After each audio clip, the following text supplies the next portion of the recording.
자, 오늘 함께 들으실 본문 말씀은 예레미야 32장 17절의 말씀입니다. 예레미야 32장 17절입니다. 바른 성경으로 함께 낭독하겠습니다.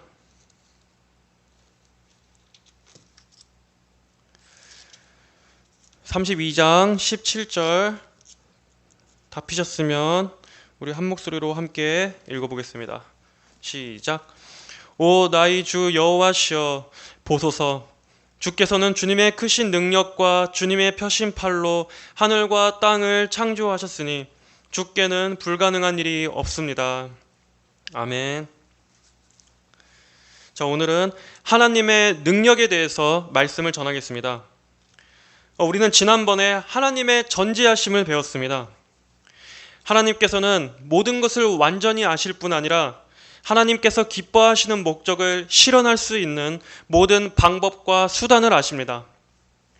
하나님의 능력은 하나님께서 하나님 자신의 뜻을 행하실 수 있는 능력을 말합니다. 하나님께서는 원하시는 것을 온전하게 성취하실 수 있는 능력의 하나님이십니다. 여러분, 지식이 있어도 그것을 활용할 방법을 모르면 쓸모가 없습니다. 또 방법을 알아도 그것을 행할 능력이 없으면 아무 소용이 없습니다. 하지만 하나님께서는 완전한 지식과 지혜를 소유하셨을 뿐 아니라 그것을 행하실 수 있는 완전하고도 무한한 능력을 소유하신 분입니다. 그러므로 하나님께는 불가능한 것이 없습니다. 하나님은 자신이 원하시는 모든 것을 하실 수 있습니다. 그런 하나님을 우리는 전지전능하신 하나님이라고 부릅니다. 이 하나님의 능력이야말로 성도가 하나님을 굳게 신뢰할 수 있는 가장 확실한 근거입니다. 우리가 하나님을 믿는다라고 말할 수 있는 것은 하나님의 전능하심을 믿고 의지할 때입니다. 여러분, 하나님에 대해 이런저런 이야기를 할 수는 있습니다. 또 하나님의 존재에 대해서나 또 하나님은 어떤 분이신가에 대해서도 이런저런 말은 할 수 있습니다. 그러나 하나님에 대해서 여러 가지 이야기를 할 수 있다고 해서 그것을 전부 다 믿음이라고 부를 수는 없습니다. 그 사람이 하나님의 전능하심을 알지 못한다면, 믿지 않는다면 그가 갖고 있는 것은 하나님에 대한 견해이지 아직 믿음의 영역에 들어가지 못한 것입니다. 그런 무리들이 있습니다. 하나님에 대해 이런저런 사변적인 얘기는 늘어놓지만 그들이 말하는 하나님에게서는 현대 철학의 냄새가 풍깁니다. 저는 그들에게 있어서 하나님의 능력에 대한 단순한 믿음을 발견할 수 없습니다. 여러분은 잘 분별하셔야 합니다. 믿음이 없이도 하나님에 대해서 얼마든지 유창하게 말할 수 있습니다. 하지만 그것이 살아계신 하나님, 전능하신 하나님에 대한 믿음으로 연결되느냐 하는 것은 또 다른 문제입니다. 하나님을 아는 것은 지적 유의를 위한 것이 아닙니다. 우리는 철학자로서 접근해서는 안 됩니다. 항상 하나님의 전능하심 앞에 경외하는 마음과 단순한 믿음으로 나아가야 합니다. 하나님의 전능하심에 대한 믿음을 잃어버린다면 교회는 쇠퇴합니다. 성도들의 믿음도 약해집니다. 특별히 오늘날의 교회는 하나님의 능력에 대한 믿음을 가장 많이 잃어버린 세대가 아닐까 생각합니다. 하나님의 능력에 대해서 너무나 많이 얘기해서 이제는 진부한 주제가 되어버렸지만 아이러니하게도 성도들의 실제 삶 속에서는 하나님의 능력에 대한 단순한 믿음을 찾아보기가 힘듭니다. 그 이유는 여러 가지가 있겠지만 우선 성도들이 하나님이란 분이 어떠한 분이신가를 생각하는데 시간을 쏟지 않기 때문입니다. 대신 우리는 이 세상에 더 많은 귀를 기울이고 세상의 일들에 더 많이 주목합니다. 그럼으로써 하나님이란 분은 우리 생활의 영역에서 점점 더 뒤로 밀려납니다. 하나님은 그저 막연하게 우리 위에 존재하실 뿐 아무것도 하시지 않는, 아무것도 하실 수 없는 그런 존재로서 어중간하게 위치해 계십니다. 또 하나님의 능력에 매달릴 만큼 하나님을 필요로 하지 않기 때문입니다. 오늘날과 같이 모든 것이 발달한 문명사회에서는 굳이 하나님의 손을 구하지 않더라도 여러 가지 방법을 강구할 만한 여러 길들이 있기 때문에 하나님을 가장 먼저 찾기보다는 인간적인 수단과 방법을 먼저 모색합니다. 하나님 앞에 기도에 무릎을 꿇기보다는 마우스를 클릭해서 인터넷을 먼저 찾아보는 것이 우리입니다. 이러한 것들이 하나님의 능력에 대한 믿음을 서서히 약화시킵니다. 오늘날 우리가 하나님의 능력을 왜 볼 수 없습니까? 왜 이토록 교회와 성도들의 믿음이 약화되었습니까? 하나님의 능력이 줄어들어서가 아닙니다. 다만 우리가 하나님의 권능을 간절히 바라고 기대하지 않기 때문에 하나님께서 그분의 강한 팔을 보이시지 않는 것입니다. 그럴수록 세상은 더욱더 크고 두렵게 느껴지고 그 앞에 교회와 성도들은 잔뜩 위축되어 전혀 하나님의 권능을 드러내지 못하는 것입니다. 전능하신 하나님을 믿는다고 하는 성도들이 정작 세상의 포로가 돼서 하나님이 마치 무능하고 무력한 분처럼 보이게 하는 것이야말로 비극이라고 할 수 있습니다. 성경의 예를 보더라도 하나님의 백성들이 하나님의 능력을 굳게 믿었을 때는 담대했고 전쟁에서 승리했습니다. 그러나 하나님의 능력에 대한 의심과 회의를 품었을 때는 적들 앞에서 위축되었고 패배했고 부끄러움과 수치를 당했습니다. 그러므로 우리는 하나님의 권능에 대한 믿음을 가져야 합니다. 이것을 회복해야 합니다. 하나님께서는 우리가 하나님의 능력의 오른팔을 바라보고 의지할 때마다 더욱 하나님의 능력을 나타내셔서 하나님 자신의 영광을 증명하실 것이기 때문입니다. 자, 그렇다면 하나님의 능력이란 무엇입니까? 손에서 장풍이 나오고 사람들이 쓰러지는 것이 하나님의 능력입니까? 입에서 귀신 방언이 나오고 몸을 부르르 떨면서 무아지경에 빠지는 것이 하나님의 능력입니까? 그런 것들은 하나님의 거룩하신 능력이 아니라 마귀의 미혹의 능력입니다. 마귀의 더러운 능력입니다. 하나님의 능력에 대한 이런 이단적인 행태들 때문에 오히려 하나님의 능력에 대해 말하는 것을 알게 모르게 꺼리는 일들이 있습니다. 이건 역시 마귀의 속임입니다. 마귀는 항상 중요한 것을 더럽혀서 오히려 성도들이 그것에 대해 거부감을 느끼고 기피하게끔 만들어버립니다. 그럴수록 우리는 귀한 유산들을 활용하지 못하고 오히려 그들에게 다 뺏겨버립니다. 정작 구해야 할 것을 구하지 못하고 놓치게 만드는 것입니다. 마귀가 하나님의 능력을 모방해서 더럽힌 것은 그만큼 하나님의 능력이 그만큼 중요하기 때문입니다. 우리는 마귀의 이러한 반대 전략에 속지 말고 그럴수록 더욱더 성경적인 하나님의 능력에 대해 알아야 합니다. 하나님의 능력은 하나님의 행위의 독립성에서 드러납니다. 이 말은 하나님께서는 어떠한 것에도 의존하지 않으시고 자신의 행위를 완전하게 하실 수 있다는 말입니다. 하나님께는 어떤 도구도 필요가 없습니다. 하나님은 어떤 수단도 의지하지 않고서도 하나님 자신이 뜻하신 바를 완전하게 성취하실 수 있습니다. 하나님의 이러한 권능은 창조의 역사에서 명백하게 나타납니다. 하나님의 창조는 무로부터의 창조입니다. 그 어떤 재료도 사용하시지 않고 아무것도 존재하지 않는 데서 오직 말씀으로 이 세상을 창조하셨습니다. 누구든지 하나님의 이 전능하심을 믿고자 한다면 창세기 1장 1절의 말씀을 그대로 온전히 믿어야 합니다. 태초에 하나님이 천지를 창조하시니라. 성경의 문을 여는 이 간결하고 담백한 문장은 그 안에 하나님의 크고 놀라우신 권능을 담고 있습니다. 이 1장 1절의 말씀은 하나님께서 하시는 모든 일의 기초가 되는 전제입니다. 누구든지 이 말씀을 믿지 않으면 그는 하나님께서 하시는 모든 일을 믿지 않는 것이나 다름없습니다. 하지만 이 말씀을 문자 그대로 믿는다면 우리는 그 후에 나오는 하나님의 모든 역사를 믿을 수 있는 것입니다. 오늘날 기독교 진영 내에서도 하나님의 창조를 믿지 않고 대신 진화론을 수용하거나 유신 진화론을 지지하는 경향들이 있습니다. 성경에 기록된 창조 그대로를 말하면 무식한 기독교인 취급을 받습니다. 하지만 이성과 과학의 잣대로 하나님의 능력을 재단하기보다는 차라리 저는 무식한 기독교인이 되는 쪽을 선택하겠습니다. 하나님의 능력이 조금이라도 감해지는 그런 이론을 택하는 것보다는 차라리 우리의 위신에 오해를 받는 쪽이 더 낫습니다. 창세기 1장 전체에서 하나님께서는 6일간의 창조를 마치실 때까지 엘로힘으로 나옵니다.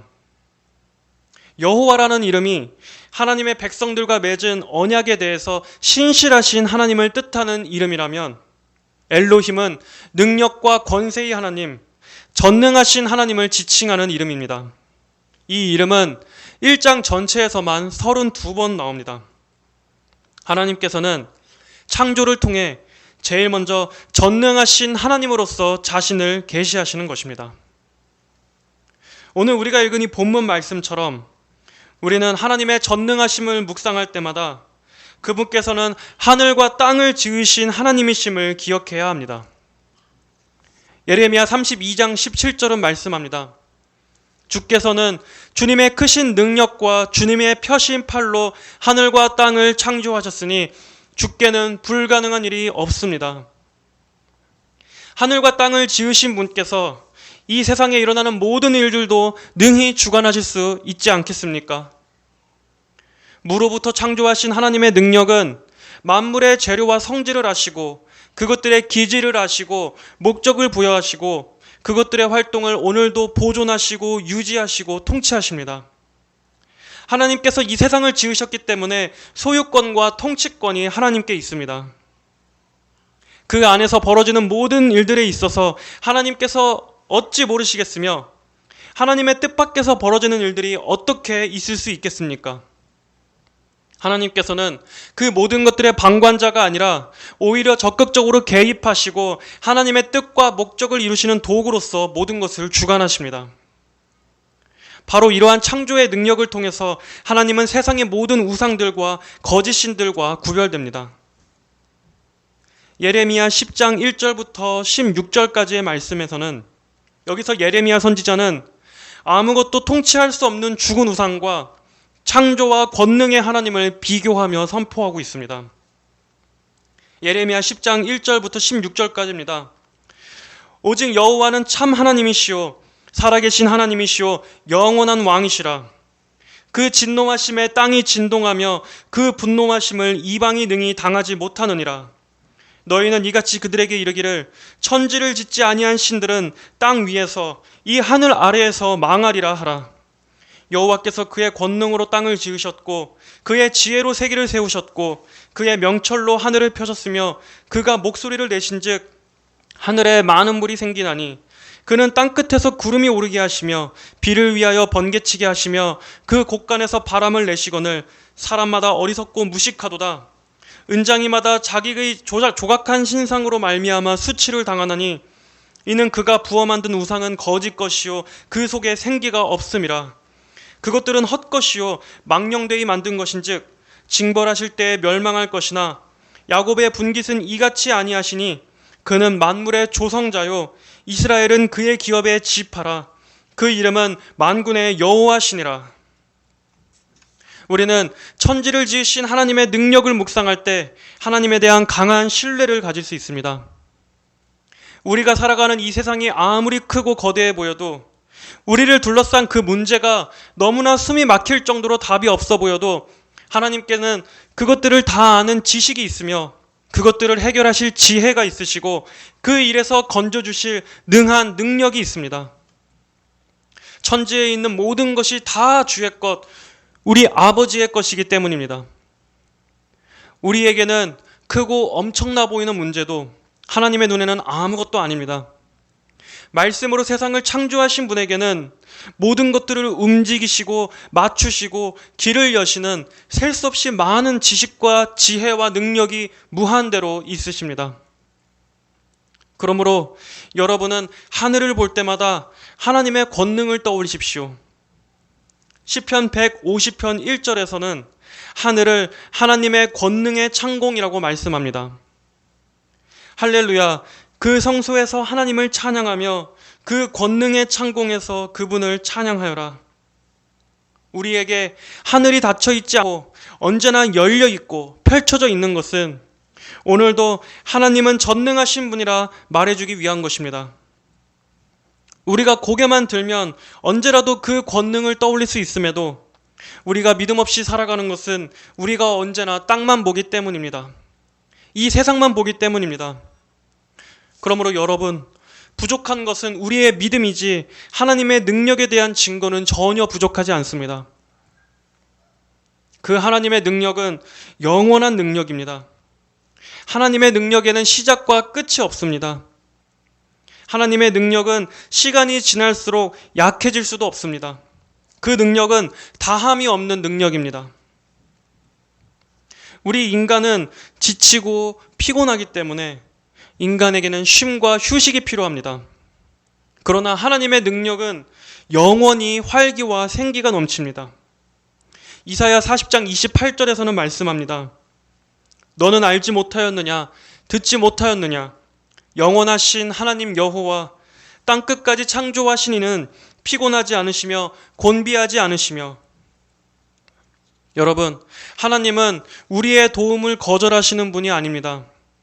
너무나 바빠서 또 너무 벅차서 때로는 성도들의 기도에 잠시 귀를 막고 피해 계시는 분이 아닙니다. 하나님은 성도들의 요청에 너무나 시달려서 잠깐 핸드폰을 꺼두는 그런 분이 아니십니다. 오히려 하나님께서는 자신의 능력과 영광을 뽐내시기를 기뻐하십니다. 언제라도 그것을 기쁘게 행하실 마음이 있으십니다. 하나님은 우리가 그분을 의지할수록 더 능력을 나타내 보여주시고 우리가 그분께 달려갈수록 강한 팔, 강한 손으로 하나님의 백성을 건져주시는 데서 그분의 영광을 나타내십니다. 그러므로 여러분이 하나님의 능력을 체험하기를 원한다면 모든 것에서 하나님을 의지하고 능력의 손을 구하십시오. 하나님의 능력을 비상시기에만 구하지 마시고 아주 작은 일상적인 일에서도 언제나 하나님의 도움을 구하십시오. 그럴 때마다 여러분은 하나님을 높이는 것이 될 것입니다. 하나님 아버지는 언제나 항상 능력의 주님이십니다 라고 고백하는 것이 될 것입니다. 자, 그런데 모든 것이 가능한 하나님께서도 불가능한 것이 있습니다. 아니, 지금 하나님의 전능하심에 대해 말하는데 불가능한 것이 있다니요. 어떻게 그러면 그분을 신뢰할 수 있죠? 라고 생각할 수 있습니다.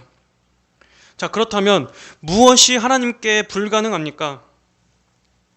우선 하나님은 죽으실 수 없습니다. 생명의 근원이신 분은 결코 절대로 죽으실 수 없습니다. 하나님이 죽어서 존재가 사라지는 것은 하나님마저도 하실 수 없는 일입니다.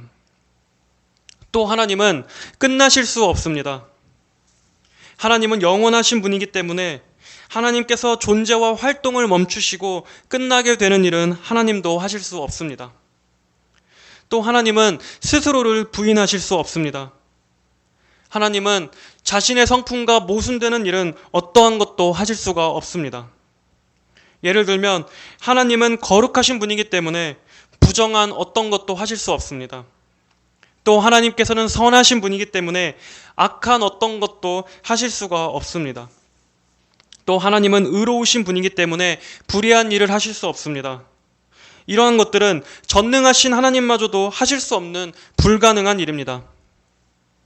하나님은 죄를 사랑하실 수 없습니다. 이것이 하나님의 거룩하심에 반하기 때문입니다. 하나님은 회개하지 않는 죄인을 용서하실 수 없습니다. 하나님의 공의로우심에 반하는 행동이기 때문입니다. 하나님은 세상에서 일어난 일들을 모르실 수 없습니다. 하나님의 전지하심에 반하기 때문입니다. 하나님은 거짓말을 하시거나 약속을 어기실 수 없습니다. 하나님은 신실하시며 진리의 하나님이시기 때문입니다. 그렇기 때문에 하나님은 자신의 백성을 버리실 수 없습니다. 이렇게 하나님께도 불가능이 있습니다. 하지만 우리는 바로 이런 불가능 때문에 하나님을 믿고 신뢰할 수 있습니다. 이사야서 26장 4절은 말씀합니다. 너희는 여호와를 영원히 신뢰하라. 주 여호와는 영원한 반석이심이로다.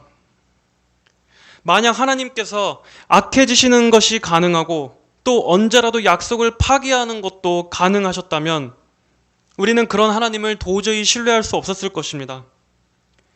하지만 하나님께서 가지신 불가능, 자신의 성품과 모순되는 일은 절대로 하실 수 없는 그 불가능 때문에 오히려 우리는 하나님께서 하시는 모든 일이 선함을 믿을 수 있고 계속해서 하나님께 안심하고 우리를 맡겨드릴 수 있는 것입니다. 자, 그렇다면 하나님의 능력이 가장 빛을 발하는 것은 어디에서입니까? 하나님의 지식과 지혜와 마찬가지로 바로 구속에서 하나님의 능력이 가장 크게 드러납니다. 우리는 하나님의 모든 속성이 향하는 곳이 바로 구원의 영역에서라는 것을 반드시 기억해야 합니다. 즉, 예수 그리스도의 십자가입니다. 하나님의 능력에 대해 말하면서 예수 그리스도의 십자가 구속으로 이끌지 않는 어떤 교훈도 하나님의 능력에 대한 온전한 설명이 아닙니다.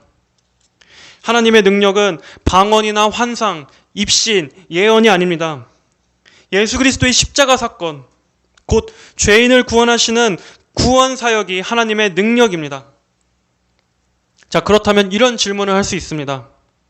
아니, 하나님께서 전능하신데 전능하신 하나님이라면 꼭 예수님께서 십자가에 달리시지 않았더라도 인간을 구원하실 수 있지 않습니까?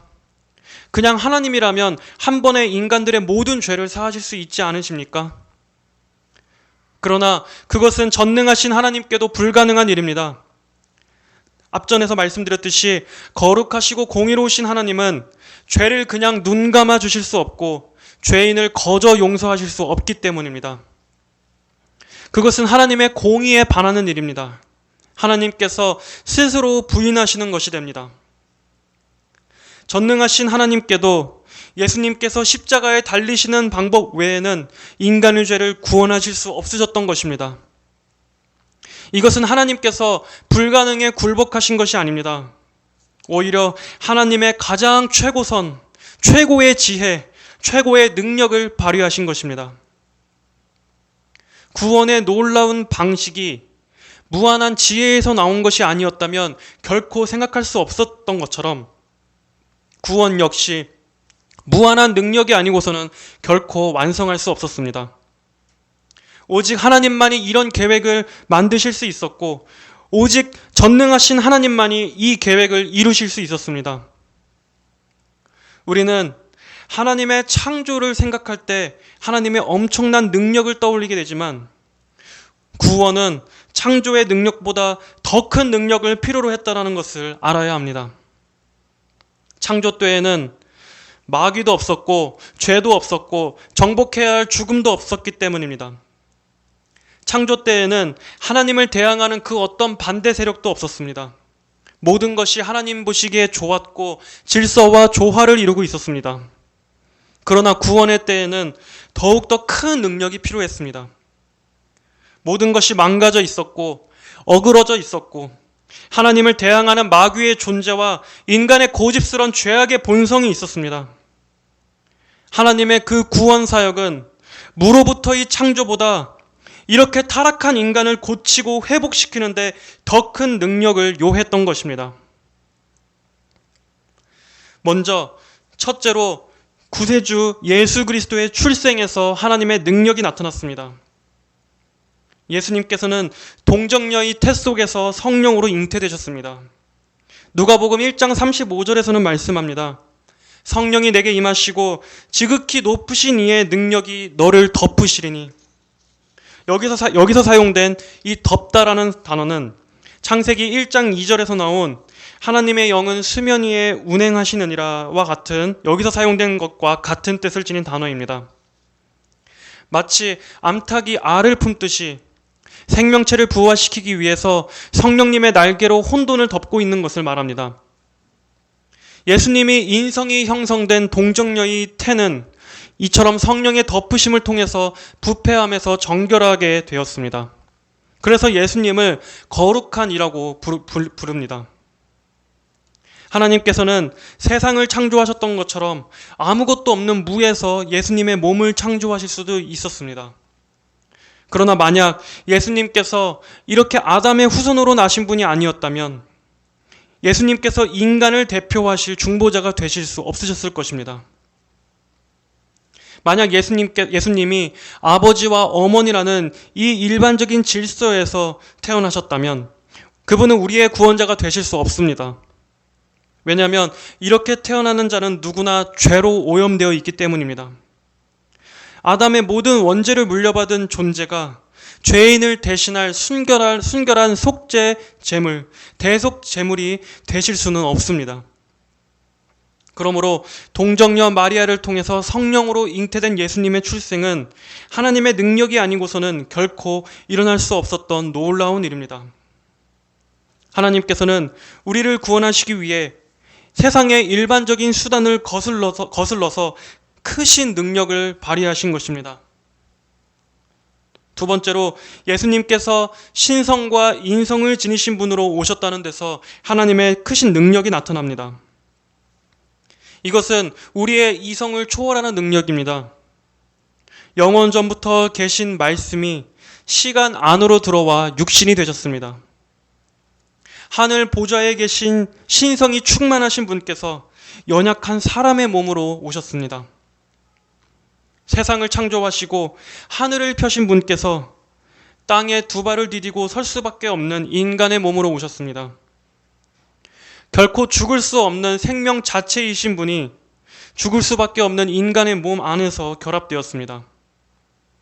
전능함과 연약함이 한 육체 안에서 결합되었고 철저히 독립적인 분께서 전적으로 의존적인 것 안에 결합되었습니다. 모든 것을 지으신 창조주께서 만들어진 피조물 안으로 들어오셨습니다. 예수님의 성육신이란 이 놀라운 능력이 아니고서는 세상의 그 어떤 능력도 죄인을 구원할 수 없습니다. 우리는 아무리 알아도 다 알 수 없는 이 성육신의 신비로운 사건 속에서 오직 하나님만이 하실 수 있는 놀라운 지혜와 크신 능력을 보게 됩니다. 또한 우리는 예수님의 공생의 사역을 통해서도 하나님의 능력을 보게 됩니다. 예수님께서는 공생의 기간 동안에 악령에게 사로잡힌 자들에게서 귀신을 내쫓으시고 바다를 꾸짖어 잠잠하게 하시며 아무것도 없는 곳에서 5,000명이 먹고도 남을 양식을 베풀어 주셨습니다. 또한 그분은 눈먼 자들을 보게 하시고 병들어 썩어가는 몸을 고쳐주셨습니다. 그리고 이미 죽어 냄새가 나는 나사로의 몸을 살리기도 하셨습니다. 예수님의 이 놀라운 기적과 큰 이사는 모두 하나님의 전능하신 구원을 교육하시기 위한 것이었습니다. 하나님의 능력은 마귀의 그 어떤 능력보다도 커서 그리스도의 권세가 임하는 곳마다 악한 영들이 떠나감을 보여주셨습니다. 그리고 하나님께서는 우리의 도움과 필요를 아시고 우리가 그분께 도움을 요청할 때마다 능히 넘치도록 부어주시는 분임도 가르쳐 주셨습니다. 그리고 무엇보다도 우리를 병들고 썩게 하는 바로 그 죄의 문제, 사망과 저주의 권세에서 우리를 능히 건지시는 하나님의 크신 구원의 능력을 가르쳐 주시고자 하셨던 것입니다. 예수님께서 신성과 인성을 가지신 완전하신 하나님이자 완전하신 사람이셨기 때문에 그분은 인간의 대속을 위해서 하나님의 크신 진노를 감당할 수 있으셨습니다.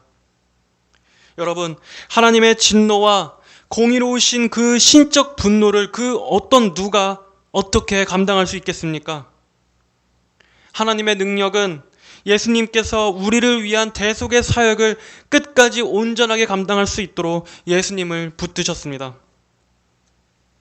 또한 우리는 예수님의 부활을 통해서 하나님의 구원의 완성과 그 승리의 능력을 보게 됩니다. 예수님의 부활 사건이야말로 하나님의 무한한 능력이 아니고서는 절대 일어날 수 없는 일입니다.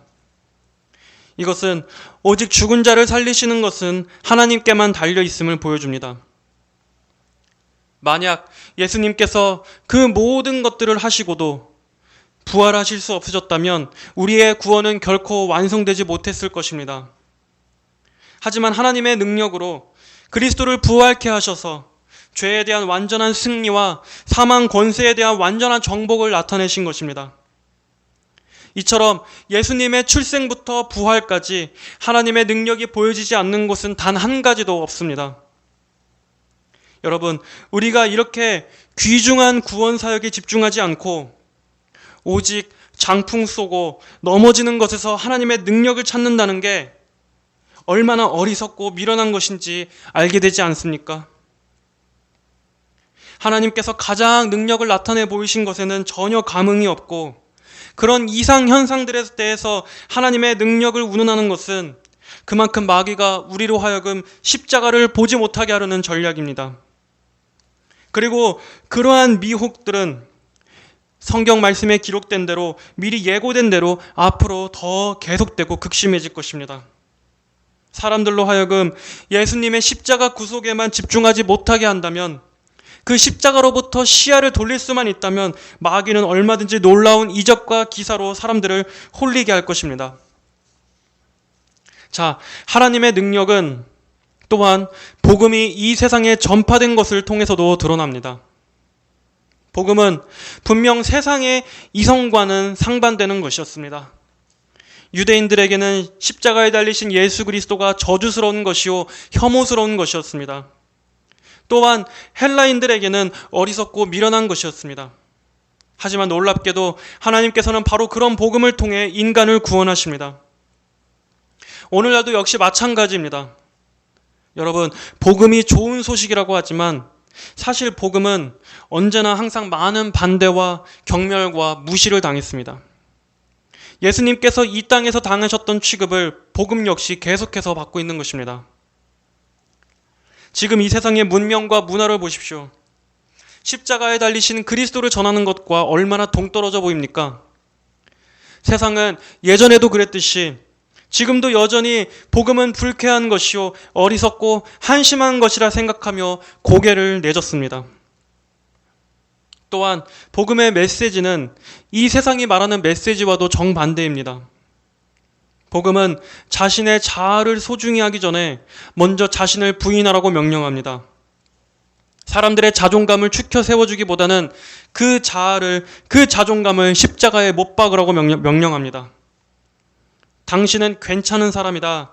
당신은 있는 그대로 소중한 사람이라 말하지 않고 복음은 당신은 구원이 필요한 죄인이라고 말합니다. 살아있으나 죽어있다고 진단합니다. 또한 복음은 넓고 큰 길이 아닌 좁고 협착한 길에 영원한 생명이 있다고 말씀합니다. 복음은 자신의 모든 주권을 하나님께 내어드리라고 말합니다.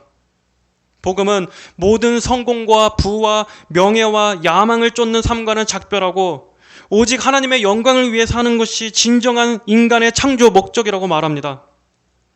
복음은 눈에 보이는 이 세상이 아닌 보이지 않는 천국과 지옥에 대해서 말하고 그리고 모든 이가 반드시 심판을 받게 될 것이며 예수 그리스도의 의를 덧입지 않고서는 지옥에서 영원한 고통과 형벌을 받을 수밖에 없다고 말합니다.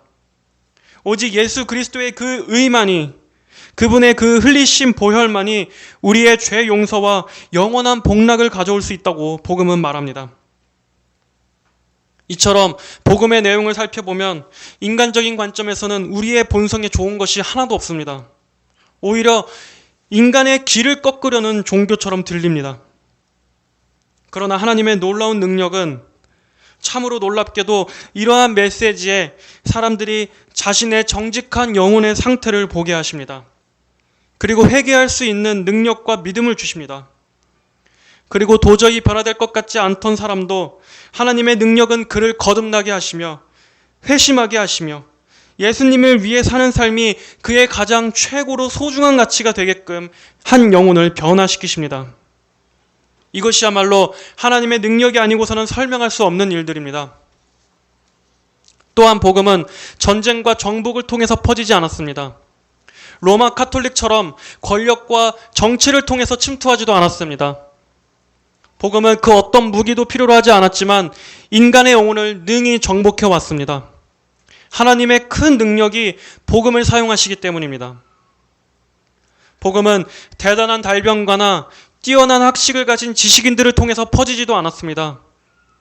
그저 보잘것없고 변변찮은 어부 몇 명과 세리, 그리고 비천하고 가난한 자들의 입을 통해서 복음은 그 어떤 제국의 왕도 해낼 수 없는 큰 정복을 이루어왔습니다. 바로 하나님의 능력이 하신 결과입니다. 하나님의 크신 능력이 담기면 아무리 질그릇같이 보잘것없는 도구라 할지라도 하나님의 위대한 일들을 성취하시는 데는 아무런 장애도 없습니다. 오히려 도구가 비천할수록 하나님의 능력의 크심만 더욱더 드러나기 때문입니다. 하나님의 능력이 임하면 죽음이 두려워 떨던 자들도 죽음을 능가하는 담대함으로 복음을 전합니다. 수많은 칼의 위협과 불의 위협에서도 많은 신앙의 선조들이 담대하게 복음을 전해 교회를 세웠습니다.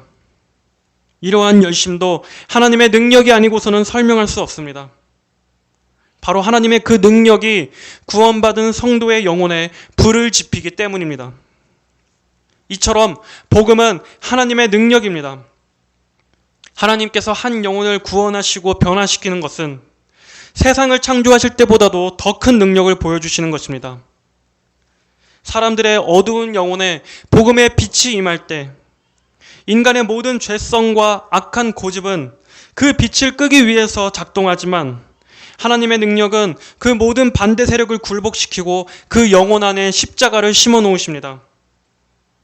그리고 그것이 강압적이고 폭력적인 방식이 아닙니다. 우리의 의지를 강제적으로 결박해서 믿게 하시는 것이 아닙니다. 오히려 그것은 초월하는 능력으로 하나님 앞에 이끌릴 수밖에 없는 달콤함 가운데 역사하시는 것입니다. 악한 영들이 단단히 휘어잡고 있는 죄인의 그 어두운 영혼은 오직 하나님의 능력이 아니고서는 자유를 얻을 수 없습니다. 어둠에 빛을 비추는 것부터 그 영혼을 건지시고 죄를 사하시고 마귀의 결박을 푸시는 모든 일에서 하나님의 전적인 능력이 행하시는 일입니다. 한 인간을 구원하는 그 능력은 온 우주를 창조했던 그 창조의 능력보다 더 큰 능력이라는 것을 여러분은 기억하시길 바랍니다. 죽은 사람이 다시 살아나는 데는 무한한 능력이 필요하듯이 영적인 죽음에서도 무한한 능력이 필요합니다. 우리의 구원은 이처럼 크신 하나님의 무한하신 능력의 결과입니다. 하나님께서는 이렇게 구원하신 영혼을 또한 그 크신 능력으로 끝까지 붙들어 주십니다. 여러분 꼭 기억하십시오. 하나님의 그 능력은 성도들을 언제나 도울 준비로 팔을 걷어붙이고 계심을 믿으시기를 바랍니다. 우리가 겪는 그 어려움이 아무리 크다고 해도 우리를 건지시는 하나님의 능력보다 더 크지는 않습니다. 시편 124편 8절의 말씀입니다.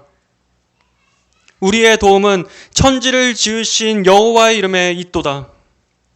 여러분, 우리의 도움이 어디에 있습니까? 그분이 어떤 분이십니까? 천지를 지으신, 하늘과 땅을 지으신 분이 바로 우리의 도움이십니다. 그분이 우리의 아버지이십니다. 우리는 하나님의 모든 약속이 반드시 이루어질 것을 믿을 수 있습니다. 오히려 하나님을 알면 알수록 의심하는 것이 더 어려울 정도로 확실히 믿을 수밖에 없습니다.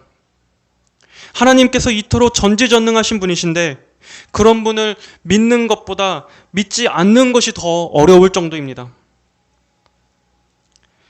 하나님께서 약속만 하시는 데는 그분의 선하심이면 충분합니다. 하지만 그 약속을 이행하실 능력이 없다면 그 약속은 헛것입니다. 하지만 하나님께서는 그 약속을 지키실 신실하심과 그 약속을 이루실 능력, 이 모두를 가지고 계십니다. 하나님의 그 어떠한 속성도 하나님의 능력이 없이는 결코 작용할 수 없습니다. 하나님께서 바로 능력의 하나님이시기 때문에 하나님께서 하시는 그 모든 것을 이행하실 수 있는 것입니다. 여러분, 어떻게 하나님의 팔이 없이 하나님의 자비가 우리를 구원할 수 있겠습니까? 어떻게 하나님의 손이 없이 하나님의 지혜가 우리를 인도할 수 있겠습니까? 이처럼 하나님의 능력은 하나님의 다른 속성들과 밀접하게 연관되어 있습니다. 하나님의 능력은 하나님께서 하시는 일들을 수행하는 강하고 부지런한, 쉬지 않는 팔입니다. 청교도 스테판 찬옥은 말합니다. 만일 하나님의 능력이 개입하여 하나님의 영원하신 계획을 집행하지 않는다면 그 계획은 헛된 것이 되고 말 것이다. 하나님이 자신의 긍휼하심을 베푸실 능력이 없다면 그 긍휼하심은 마음으로만 불쌍히 여기시는 무력한 것이 되고 말 것이다. 하나님께서 벌하실 수 있는 능력이 없다면 하나님의 정의는 허구일 뿐이다. 하나님이 자신의 약속을 이루실 능력이 없다면 하나님의 약속은 빈말이 되고 말 것이다. 하나님의 능력을 바라볼 때마다 반대로 우리는 우리의 무능력을 보게 됩니다. 하지만 그것은 유익한 것입니다. 하나님만을 더욱 절대적으로 신뢰하게 되는 이유가 되기 때문입니다. 하지만 하나님의 능력을 보지 않는다면 우리는 우리 자신의 능력을 보게 됩니다. 하지만 생각해 보십시오. 그 보잘것없는 한계가 있는 능력으로 이를 악물며 고투하는 것보다 하나님께서 주시는 능력으로 사는 편이 훨씬 수월합니다. 우리가 믿음으로 살아가는 이 길은 여러 가지 고난과 피로가 있는 길입니다. 그렇기에 성경의 말씀은 하나님의 능력이 우리에게 절대적으로 필요하다고 말씀합니다. 매 순간 그 능력을 힘입고 바라봐야 함을 강조합니다. 여호와를 앙망하는 자는 새 힘을 얻을 것이니 독수리가 날개쳐 올라감과 같을 것이고 다른 박질하여도 지치지 아니하겠고 걸어가도 피곤치 않을 것이라 성경은 말씀하셨습니다. 또 내게 능력 주시는 분 안에서 내가 모든 것을 할 수 있느니라 말씀하셨습니다. 또 대저 하나님의 모든 말씀은 능하지 못하심이 없느니라 라고 말씀하셨습니다. 여러분, 하나님의 능력을 갈망하고 그분이 주시는 힘을 의지하십시오. 어떤 신기한 체험이나 이상한 능력을 주시고자 하는 것이 그분의 뜻이 아닙니다. 우리가 하나님의 말씀대로 살아가고 기도하며 영적인 전투에서 승리할 수 있는 그런 힘을 하나님은 주시고자 하는 것입니다. 여러분, 죄를 이길 수 있는 힘을 구하십시오. 거룩을 위한 능력을 구하십시오. 하나님만을 신뢰하는 그 믿음의 능력을 구하십시오. 물론 여러분이 넘어질 때도 있을 것입니다. 아니, 반드시 그러한 때가 올 것입니다. 마귀는 언제나 우리가 가장 큰 승리에 취해 있을 때 가장 큰 공격으로 우리를 넘어뜨리기 때문입니다. 그럴 때마다 우리는 완전히 넉다운돼서 가장 높은 곳에서 가장 낮은 곳까지 추락했다고 생각합니다. 그럴 땐 하나님의 능력이 도저히 그 어디에서도 없는 것처럼 느껴집니다. 우리 자신의 완전한 실패와 무능함을 느끼게 됩니다. 하지만 그럴 때야말로 절대로 낙심하지 마십시오. 하나님의 능력의 팔은 결코 짧지 않습니다. 하나님의 그 능력의 팔은 여러분을 놓쳐버리는 일이 없습니다. 그분께서 여러분을 붙잡고 계십니다. 시편 37편 24절은 말씀합니다. 그는 넘어지나 아주 엎드러지지 아니함은 여호와께서 그의 손으로 붙드심이로다. 사람을 의지하지 마시고 하나님의 전능하신 능력을 의지하십시오. 여러분이 구하지 않기 때문에, 그 능력의 손을 요청하지 않기 때문에 여러분들의 삶 가운데 하나님의 능력이 나타나지 않는 것입니다. 우리의 구원이 하나님의 능력에서 비롯된 것이었듯이 우리의 앞날도 하나님의 능력이 여전히 절대적으로 필요합니다. 삶의 모든 어려움뿐 아니라 우리가 하루하루를 지탱하는 힘마저도 하나님께서 힘을 주시지 않으면 안 됩니다. 하나님의 능력은 이럴 때야말로 실제적입니다. 가장 필요한 것입니다. 그 어떤 마귀도, 그 어떤 어려움도 전능한 마귀, 전능한 어려움이란 없습니다. 그러나 하나님은 전능하신 하나님이십니다. 그분의 팔은 팔짱을 끼고 접혀있는 팔이 아니라 펴신 팔입니다. 그분의 강한 손은 주머니에 찔러 넣은 손이 아니라 여러분을 건져주시기 위해 언제라도 뻗어있는 손이며 지금 그분의 손으로 여러분을 붙잡고 계십니다. 여러분, 이 사실을 굳게 믿으시고 하나님에 대한 믿음을 더욱 굳건히 하는 모든 성도 여러분들이 되시기를 예수님의 이름으로 축복합니다. 다 함께 기도하겠습니다. 전능하신 하나님 아버지, 감사합니다. 저희 모두가 하나님의 이 크신 능력을 더욱더 알 수 있도록 은혜를 베풀어 주시옵소서. 우리는 이 세상의 거대함에 짓눌려서 오직 하나님이야말로 능력의 주가 되심을 망각하고 세상과 사람을 의지하고 두려워할 때가 많습니다. 그러나 온 천지 만물이 주의 손으로 지으신 것이요 하나님께서 만물의 권세자요 머리이심을 믿습니다. 우리의 큰 일들뿐만 아니라 일상의 여러 가지 작은 일들 가운데에서도 항상 하나님을 의지하며 살게 하여 주시옵고 항상 하나님 주시는 힘을 의지해서 살게 하여 주시옵소서. 주여, 우리의 삶에 하나님의 능력이 행함을 기대함에 따라 주의 크신 능력의 영광이 나타나게 하여 주시옵소서. 그래서 우리가 주의 복음도 담대하게 전하게 하시고 죄도 끊게 하시고 원수 마귀의 싸움에서도 승리할 수 있도록 주의 힘과 능력으로 붙잡아 주시옵소서. 감사드리며 살아계신 예수 그리스도의 이름으로 기도드립니다. 아멘.